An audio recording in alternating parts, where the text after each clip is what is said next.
What's up, gorgeous? Welcome to the Fierce Framework podcast, where we talk about becoming fierce through messy action, baby steps, and cultivating confidence. I'm your host, Mary Beth. I'm an ADHD kid with a dream to see more women breaking out of the box society tells us we're supposed to fit into and start living life more on our own terms.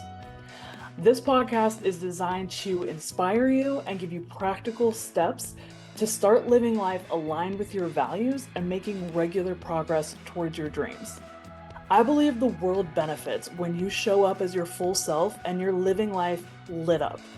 So let's talk about how to do that. What is up? I feel like it's been forever since we've talked. Thank you so much for letting me repeat my episode last time. I hope you got a lot out of it. As I mentioned, I was listening to that New Year's resolutions episode and I was like, this is good. I should send this out again. And it was perfect timing because that workshop was like taking up anything left over from my day job, which has been insane recently. So it has been a little bit since I've recorded, and I am happy to be here. And the workshop was amazing. It was a planning workshop for entrepreneurs to come together and plan their year to actually get it done, right? So of course I shared like tips and resources and things that worked for me and had a guideline and like a structure, right? But the juiciest thing that people got out of that workshop was to actually do the work. And so a lot of it was me just like creating a container where people could accomplish like scheduling things, chunking things down, like setting goals, all that good stuff. And it was amazing actually. It was just supposed to be a one-time thing.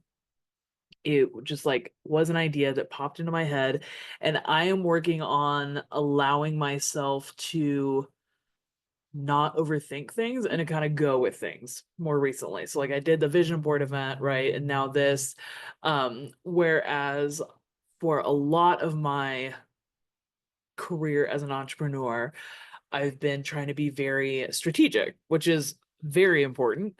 But every little thing was kind of analyzed like, how is this going to play into the bigger picture, and how is this um going to work into I wanted I was trying to figure out like the end result and how that would impact my business before even trying the event.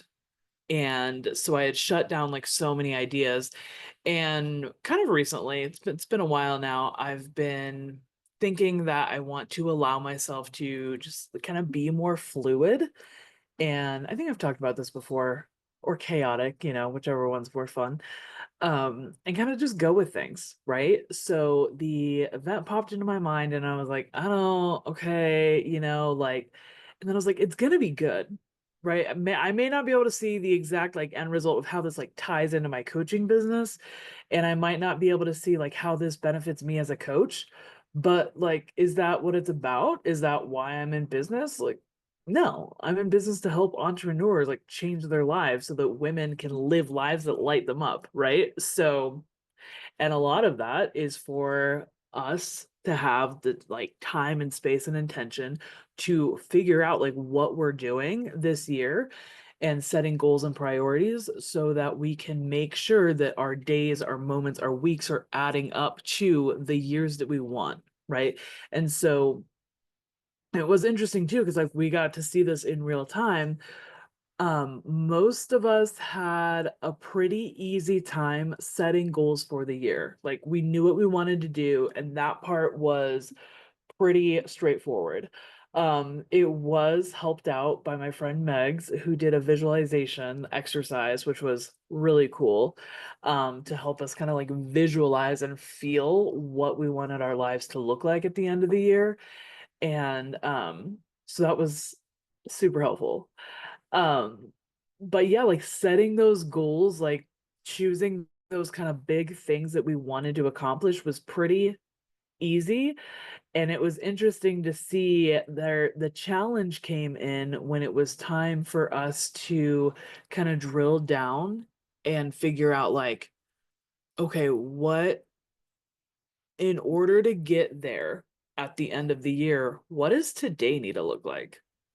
What does tomorrow need to look like? What do my weeks need to look like? What routines do I need to be put in place so that I'm making progress towards these goals that I want to accomplish at the end of the year? And it was just so interesting to see like that is the challenge, which makes sense. Like, that's I know that. I talk about that all the time. But it was just interesting to like see that again and be like, oh yeah, this is really the kind of where the gaps are a lot of the time. And so that's something that I wanted to kind of dig deeper into today and kind of talk about some of those things, right? So the premise here being that we usually know or we have an idea of what we want, where we want to go. Goals. Like goals don't seem to be that hard. Um to kind of dream up, to come up with. Like, I always go with the losing weight, right? But it's like New Year's resolutions, especially, right? Like, oh, lose 20 pounds, declutter my house, um, common resolution, eat better, all that kind of thing. And so it's easy to have goals and to pick things that we want to change. And like in your business, right? Oh yeah, I want to make $50,000 this year, or I want to sign 24 new clients, or I want to have like X amount of revenue or whatever. Or even for me, right? Like I want to continue my podcast bi-weekly. So that's 26 podcast episodes a year. So it doesn't seem that hard when you say it like that. And so those things, it's a whole different story whether like those truly align with like our calling and what we're supposed to be doing, this, that, and the other, or whether those are like seeds that are planted by other people. I'm not talking about that. I'm talking about like having a thing and being like, yeah, that's a goal. Yeah, sure. And we seem to be really good at that. And then when you're narrowing it down and you're like, okay, so 26 podcast episodes a year, it's 2 months, basically, right? Like, okay, so half an episode a week. And then what does that look like? Right? So what do I need to do every day, every week, every 2 weeks to make sure I am working towards that goal of 26 podcast episodes this year? Or if I want to make $50,000 in my business this year, okay, so that is, should have done the math before jumping on here. Let's go with 60,000. So that is, I still can't do the math. Okay, I don't love editing, but I am super grateful to have the option to edit because I consider myself fairly good at math. Can't do it on cue in front of a camera, apparently. Also, 50,000 was a diabolical number to choose. So after the calculator break, 60,000 divided by 12 is 5,000. Okay. So then you have 5,000 a month. And so that is roughly 1,250 every week, something like that. Do your own math, use your own goals, right? These are just examples. Um, this is why algebra just uses letters. It's so much easier. So if your goal is Y, then your monthly goal is Z, and so your weekly goal is X. Okay, so how do we make X happen every week? Okay. And that I think is where it starts to sink in and become real, and where we start to kind of feel the pressure and like the walls start closing in because you're like, how am I gonna do this every week? So I know you weren't at the workshop, so you're not gonna get all the steps, but one of the things I like to do for myself is to like scale, especially when you're just starting out. Okay. So, for my business, if I want to make $60,000 this year, I might not break it down evenly per week or even per month or per quarter, right? I My intention is to lay a foundation at the beginning of the year and then gain some momentum throughout the year so that I have more momentum towards the end of the year. This is dangerous because you're putting more pressure on future you So you do have to be careful of that because I know it's so easy to be like, well, yeah, I'll just do it then, right? Like I'm gonna book a vacation in 6 months and then 2 months before I'll just work out a bunch and then I'll feel super ripped for this vacation. And that's fine. And then how often does that actually happen? Okay. Or, after Christmas or whatever, whatever, then I'm gonna cram and I'm gonna budget and I'm gonna save all this money and it's gonna like, come out of nowhere. So you do have to be careful with the whole like pushing off and like having that bigger expectation for future you because that can be a slippery slope. But when you're just starting out, right, and there's a big difference between like your first dollar, your first client, your first exercise class, your first 5K versus your second, third, fourth, 10th because and I talk about this all the time, like watch any of my other episodes, right? To see why, right? The starting is so difficult. And there's like you're dealing with all the barriers to entry, right? We talk about barriers to entry because starting those first steps, those are difficult. Um, and there are barriers to continuing, which is what I was going to talk about before we got on this lovely ADHD rabbit trail. Um, we don't talk as much about like barriers to continuing, partially because whatever. The point is, it's harder to start, and that's part of why. That is my premise. So, if you haven't made any money in your business yet, you don't have any clients yet, then that goal of one is like that's a big goal, right? And so if your hope, your goal for the year might not be one client. You might want to have 5, 10, 20 clients by the end of the year. But like the first quarter or the first month or the first week, that goal might be your first one client. And then once you have one, then you can get reviews and feedback and referrals, all that kind of thing. So that first is such a significant step. That's why I like to offer the solution of kind of like backloading the year because it can be difficult to get the ball rolling and there can be a lot of foundation that has to be laid. But once it's laid, then you have the potential to build momentum and potentially, hopefully, the goals towards the end of the year will be easier because you would have already done all this work at the beginning of the year. Hey, so we're always talking about our dreams and making progress towards our goals on this podcast. But what if you don't know where to start, right? Maybe you're so full of amazing ideas that you have a hard time narrowing it down and picking something to start with. Or maybe after years of not having a say, you don't even know what you like or what you want anymore. Either way, I got you, okay? I created a free course that's just for you. It's a 5-day training on how to find your focus.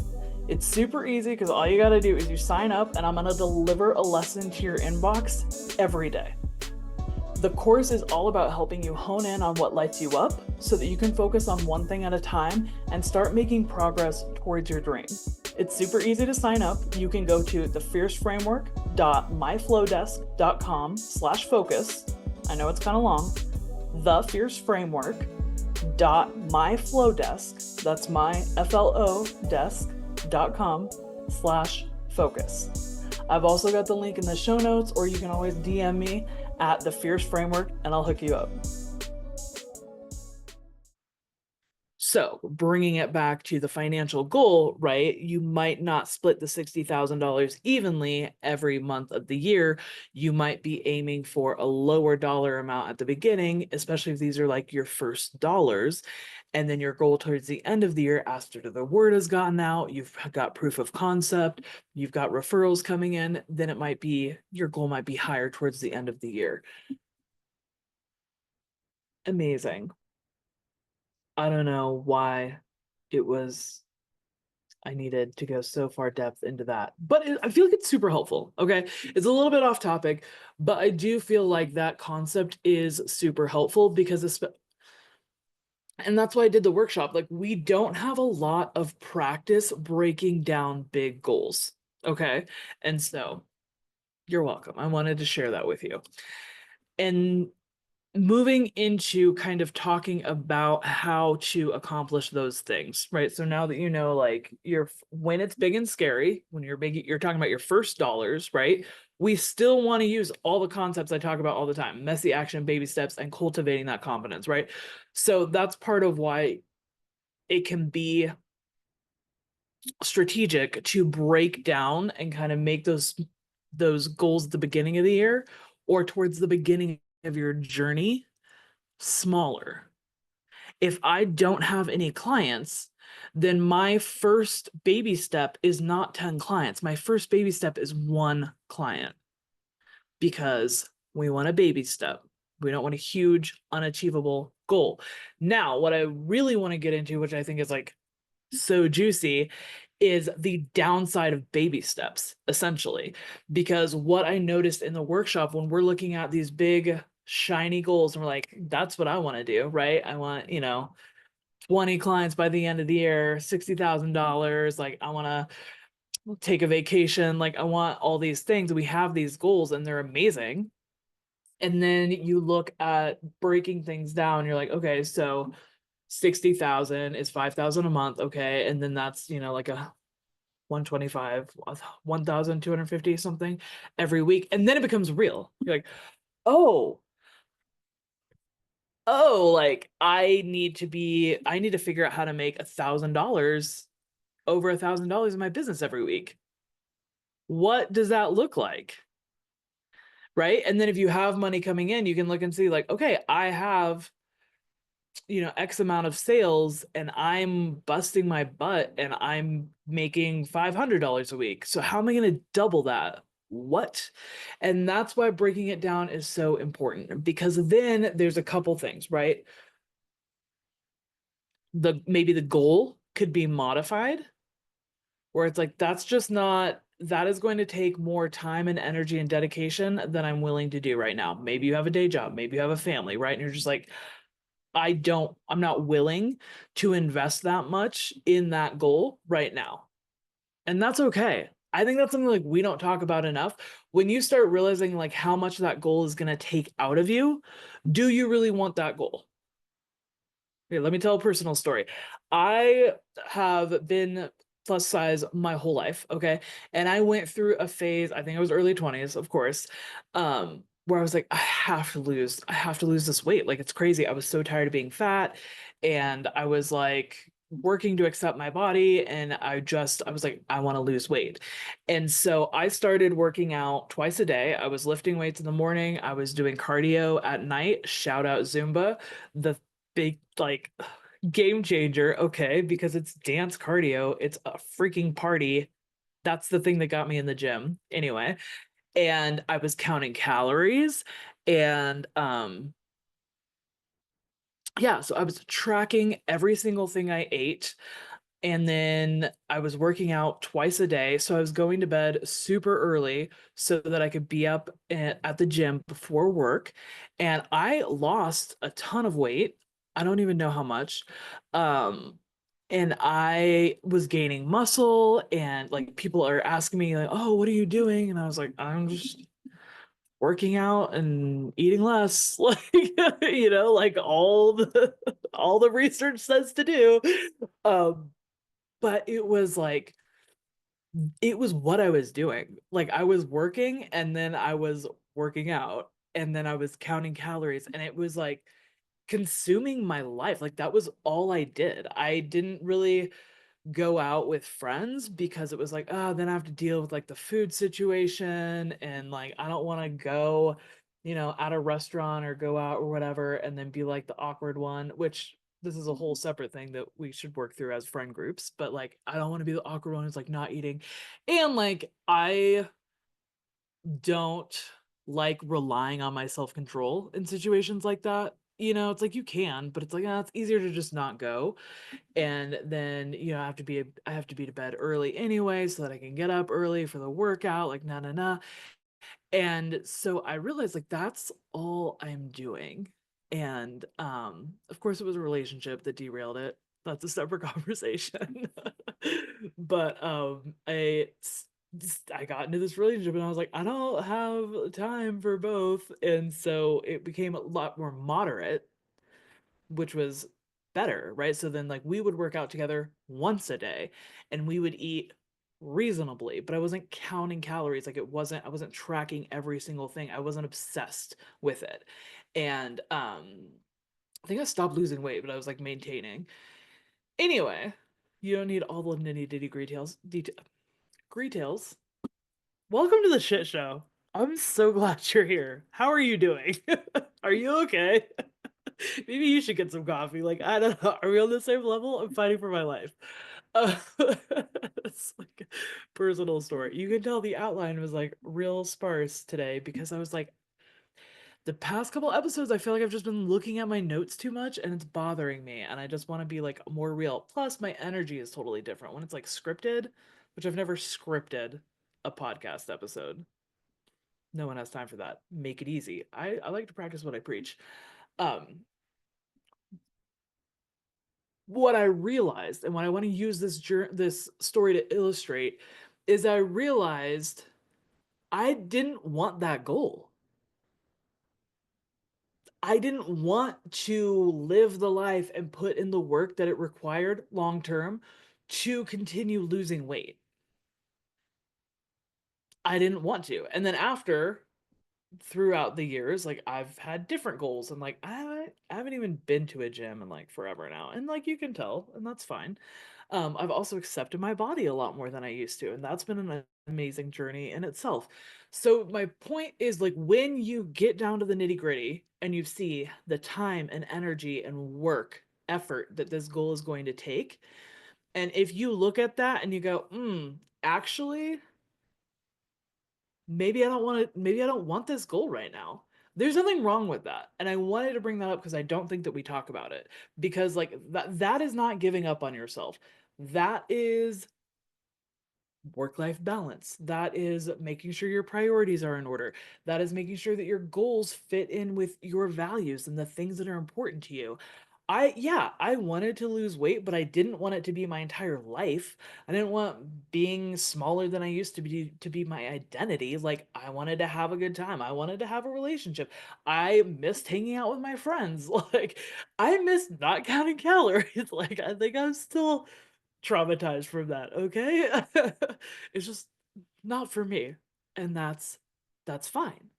And there is huge benefit to doing things that are hard, and there's huge benefit to realizing like I thought I wanted this goal and I don't want the journey that the goal requires. I would like the end result, like sure, if somebody was going to give me $1 million, I would love that. That would be great. But is $1 million my goal? Am I willing to put in the work and the time and energy it would take for me to get $1 million? And if the answer is no, fine. Maybe it's $100,000. Maybe it's $60,000. Maybe it's not monetary at all. Okay. So part of the power of like breaking those down and seeing how is this going to impact my everyday, and then reassessing, A, is that still the goal I want? Okay. And then B, assuming you do want that goal, which is like the general assumption, right? Because we never talk about like tweaking our goals because it's all about like have big goals, dream big, like don't hold yourself back. And yes, yes to all of that, but like with the things that you want to do, okay? With the things that are going to light you up. Like, I don't want you to burn out on your own goals. What is the point? What is the point of you living a life that lights you up, of you taking on these things, of you starting a business, if you're just going to burn yourself out worse than your corporate boss? Like, what is the point, right? And side conversation, that's why whys are so important. And one of my friends does this really well. Part of her why for having a business is to spend more time with her family. And so when she notices that her business is starting to like take over and it's pulling her focus and she's working, working, working and disregarding her family, she goes, "Oh, that's not what my business is for. My business is to help me spend more time with my family. So then I need to readjust." And I love that. because our goals are often, as they should be, like almost tangible, SMART goals, right? Specific, measurable, time bound, all that good stuff. But what can be difficult is then that is like a tangible goal, whereas usually our why is more intangible. So I can say I want 14 new clients. My why is because I want to impact women. I want to change women's lives. I want to help women figure out and be empowered to live lives like that light them up, that feel like their own, instead of checking the boxes and living for everyone else, right? But if I focus on the number, which the number is important, all this goes hand in hand. And that's part of why it's so confusing, because it's not one or the other. Could have led with that. Um, but I could very easily like focus on the 14 and like go, go, go. And then I could be, checking boxes, or just signing up people who aren't a good fit, or offering subpar services just to check my box and get to my 14 people. But that's not really the goal. Like, that's the representation of the goals, the tangible almost, that I can measure and see. But the why is so that I can have an impact. And so the way you do it, the why speaks to the way you accomplish your goal. That's what I want to say. Your why is powerful because it determines how you accomplish your goal. And I think we know that. We might not articulate it often, but as women entrepreneurs, we know that. That's why we don't do things the way the corporate world does things. That's why we don't do things the way a lot of male entrepreneurs do things. That's why a lot of the advice for men doesn't work for women with kids, especially specifically with kids, right? Because it's like, oh, my wife just takes care of everything, and then I, get up at 4 a.m. and I work out for 4 hours, and I go find myself in the woods, or like whatever they do, right? Like, um, but then women with kids, right? The coaching I see, and like the input I see, and the wisdom that is shared is so often like, how do I balance my goals and my aspirations with taking care of my children and having my family and nurturing a family connection? The advice is very different, and I love that. So, and like, my point is that we know that we want to do things differently. That's part of why we're doing things ourselves. And I do want to talk more about like partnering with people who are already doing things and coming alongside, instead of starting everything fresh and doing everything ourselves. But I'm not going to talk about that today. So we know that we want the how to be different, but we don't always talk about it. So I want to take this time to highlight that. That's why your why is so important. So goal, why, and then that's kind of like, it's going the why influences the how you get to your goal. And so that can be powerful for like reevaluating, does this goal actually align with what I want and the impact I want to have, or does it maybe need to be tweaked? And then once you've like settled on the goal, then the how is critical. And so bringing in what you need to accomplish that goal, huge step. And that's part of why breaking it down into, what does this routine need to look like? How much of my time and energy and effort is this going to take every day, every week, every month? And what help and support do I need to make sure I can set aside the time and energy and effort to work on this goal without dropping my other priorities? And letting more things go is a different podcast episode. I think a lot of us do more than we need to be doing, but okay.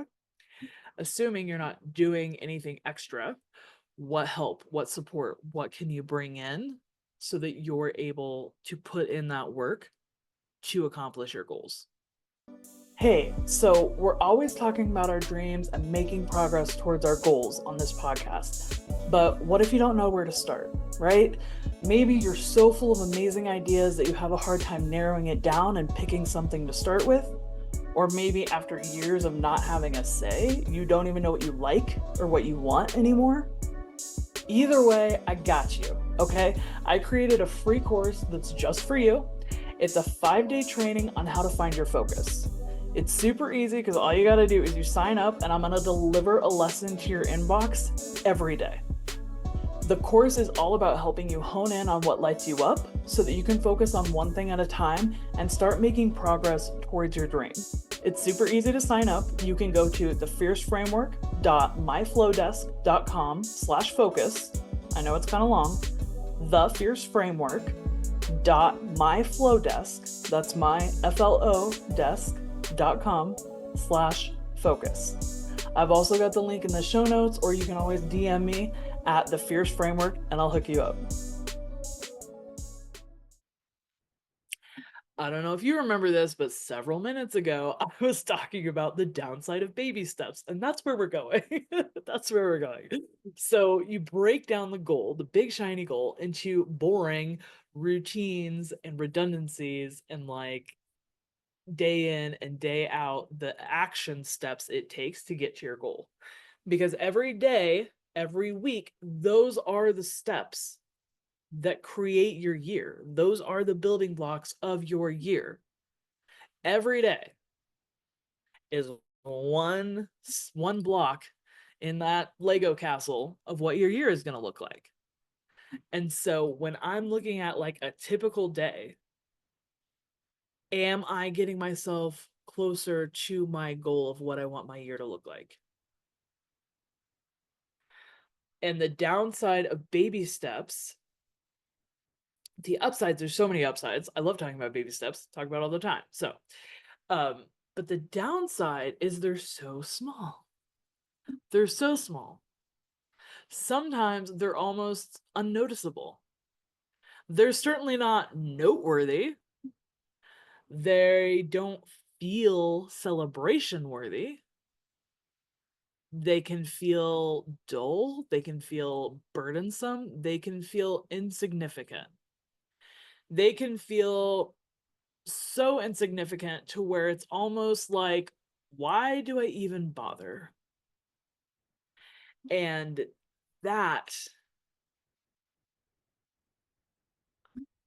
that is a trap that so many of us fall into, because we want the big shiny goal, but we don't want to admit that the goal is a byproduct of the steps that we're taking every day. The goal is a byproduct of your habits and routines. And that is like, the first time I realized that, I was like, ugh, disgusting. That's not, that's not what I want. Like, I want to lose 20 pounds. I don't want to work out every day, twice a day, and count calories. That's insane.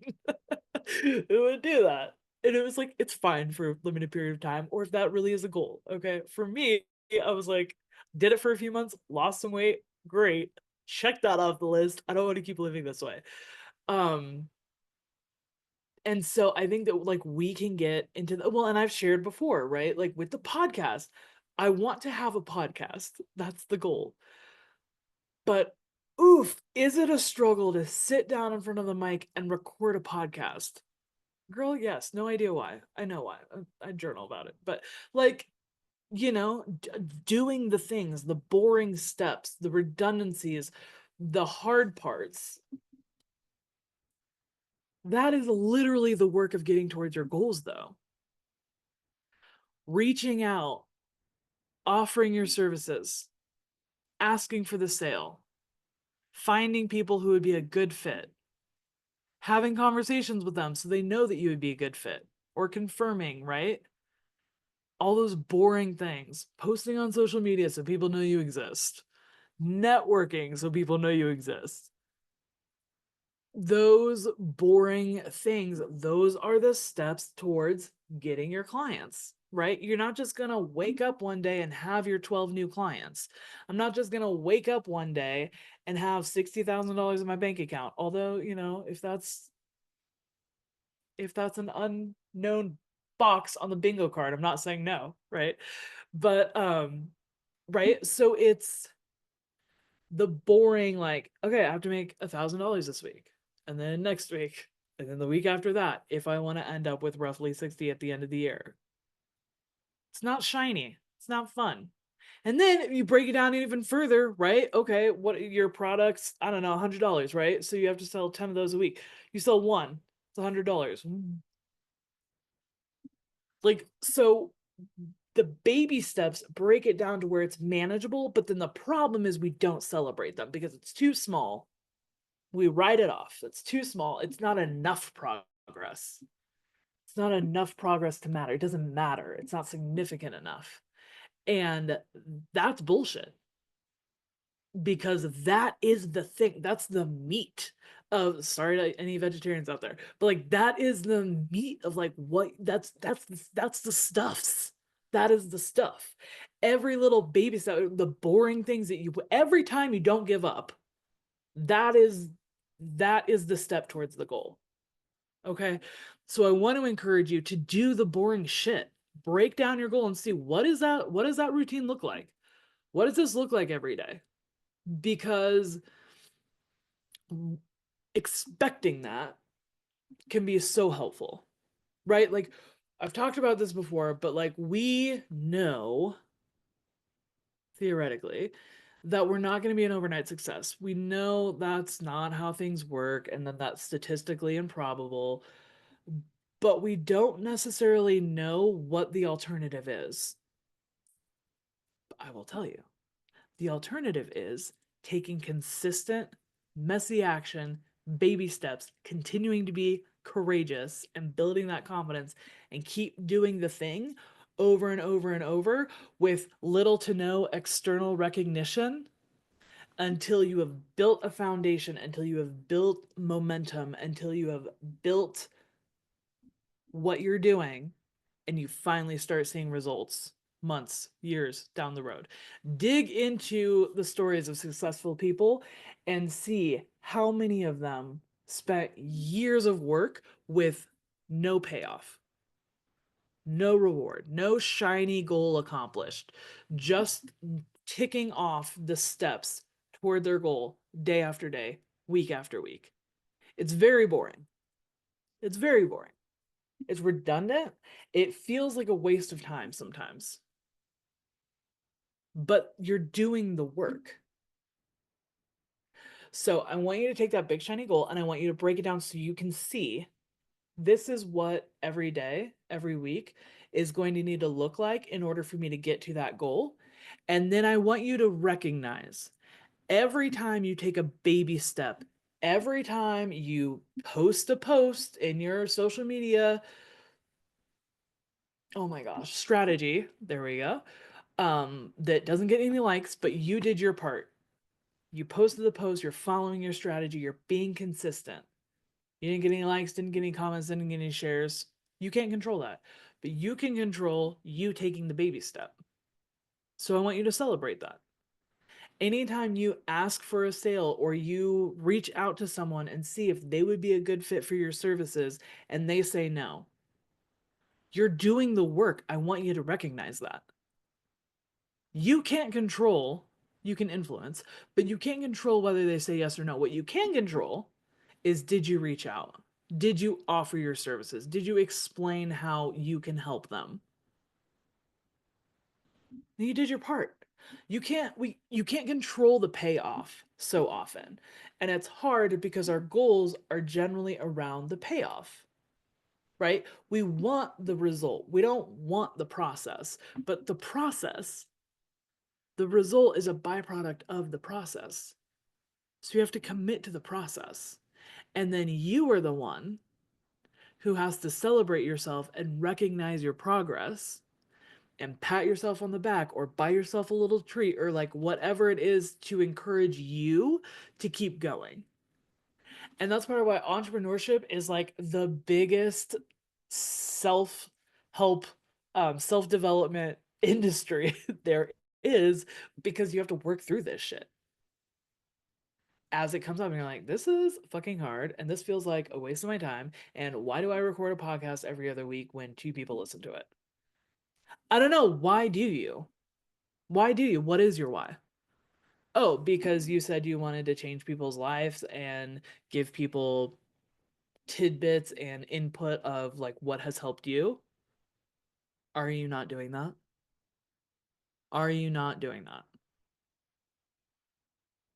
And if you really hate it, reconsider your goal. I'm not mad at you. I don't know what your goals are. Tweak them. I'll never know. Right? But if it is a goal you want, and if it is an alignment, then we've got to come to terms with loving those steps. We've got to kind of fall. Oh God, I almost said fall in love with the process. You have to accept the process. I don't know, embrace the journey and celebrate yourself. Recognize when you're taking those steps in alignment with your goals, you are doing the thing. I know it feels small, I know it feels inconsequential, but you're literally doing it. That is the the meat of what you're working towards. Those boring steps day in, day out, those little tasks, the consistent routines, having that discipline, doing things when you don't really feel like it, but you want the goal. That's it. That's the stuff. And you're doing it. And oftentimes there's not going to be an external, tangible, visible reward. And so that's on you as well. It's your responsibility to figure out, what do I need to keep going? And oftentimes just acknowledging that we're taking the steps, that we're doing the thing, recognizing ourselves for the work that we're continually putting in, regardless of external validation, is so powerful. All right, thank you for coming on this journey with me. Okay. I I am working on trusting that you also love my brain. Okay, because I think these little ADHD rants are so fun, and often it's like I think they're valuable because like it's just a passion that pops up and I'm like, let's go with it. And then sometimes I'm like, I am all over the place and this must be a nightmare to listen to. But I know I'm not a nightmare to listen to because people love me. And so I'm just trusting that you're my people. And if you're not, we can have a conversation about that. And if you hate my ramblings and you want me to stay more on task, I'm open to feedback. Okay. But until then, just like come along for the ride. You're gonna love it here. I'm a blast. Okay. Um, Good luck on your goals. I'm so proud of you. Honestly, do this and see like what the nitty-gritty looks like. What does every day need to look like? What does every week need to look like? And it's probably gonna be boring. Okay. And it's probably gonna be very small steps because you already have a life. You already have things you're doing, right? Most of us can't just dedicate, you know, a million hours and become an overnight success. Usually it's kind of pockets of time here and there. All right, last thing I want to tie in. I wasn't sure if this really tied in, so I wasn't sure if I was going to say it. But we do so well with like big big things, big shiny things. We love big shiny things. Maybe it's just me, maybe it's my ADHD, but love big shiny things, okay? And how many icebreakers have you done where it's like, what would you do if you got $1 million? Do you know? Have you answered that question? Could you answer that question within 5 minutes? Probably, right? Yeah. Everybody, everybody knows what they would do with $1 million. But what would you do with 1,000?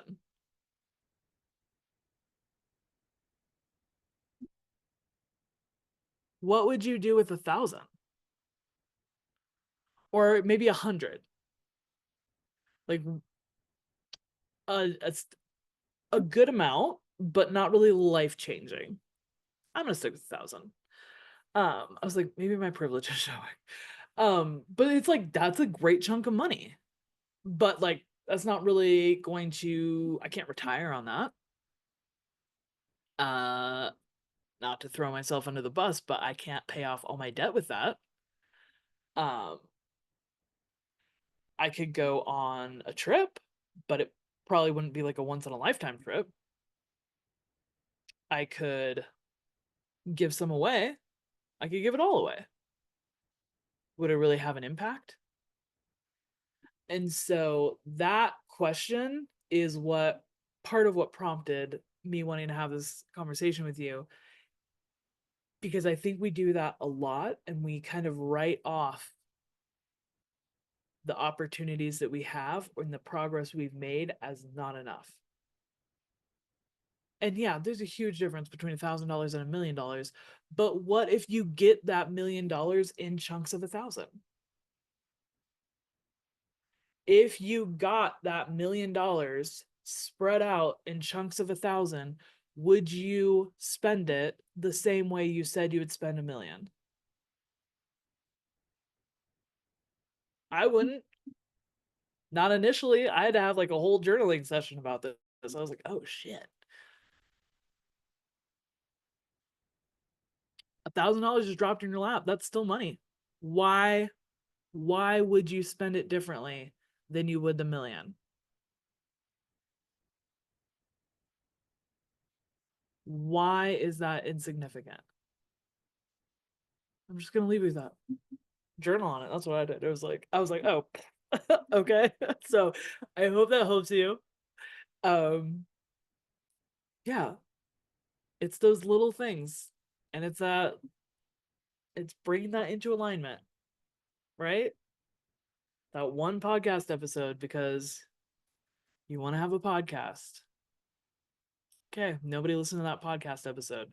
Okay, but that's what you said you were gonna do. Like that's your goal, so you keep going, and then you go from there.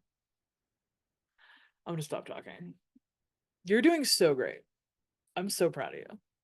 And if you are not convinced, then hit me up and we'll have a conversation about it because I don't think you're giving yourself enough credit. Okay. And until next time, keep becoming fierce because you are and you're doing it. All right. Love you. Bye.